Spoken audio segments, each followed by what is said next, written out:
Bonjour tout le monde. Le titre de ce matin, c'est Quand l'inquiétude te menace.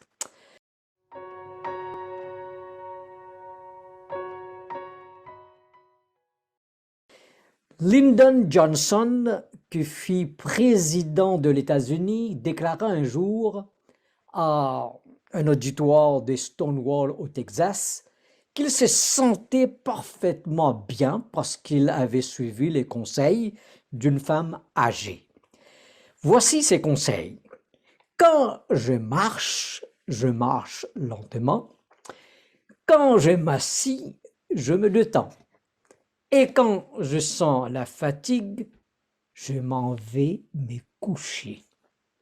Cette femme n'était pas psychologue, mais ses conseils sont parfaits pour ceux qui vivent sous un stress constant et qui sont accablés par l'inquiétude et l'anxiété.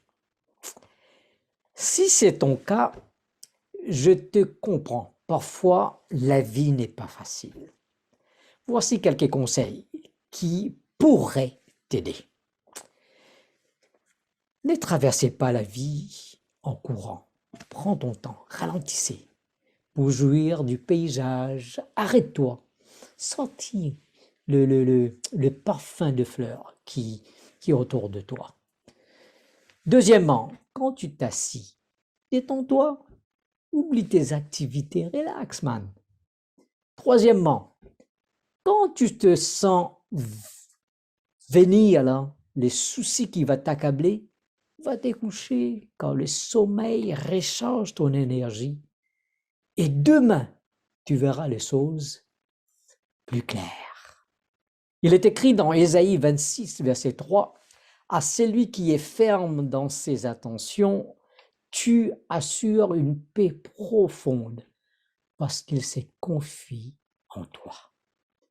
Tu vois, il est impossible d'échapper aux conflits qui nous entourent, mais en gardant nos pensées centrées sur Dieu, sur sa parole, nous pouvons connaître la paix et surtout la stabilité au milieu même du trouble. Mon ami, je t'invite de prendre le temps à étudier la Bible afin que tu puisses découvrir celui qui peut te donner la paix dont tu as besoin. Sans ces paix, tu ne pourrais pas vraiment être tranquille. Prions ensemble. Père éternel, ce matin, je te remercie pour cette paix que tu nous assures. Oui, Seigneur, nous vivons dans un monde turbulent. Cet ouragan nous frappe de gauche à droite. Seigneur, nous sommes parfois instables.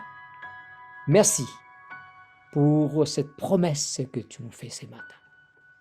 Et bénis-nous aujourd'hui, que ta paix puisse être dans notre cœur ce matin.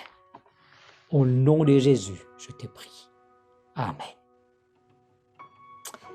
N'oublie pas nos rendez-vous demain matin, mes amis. Bonne journée.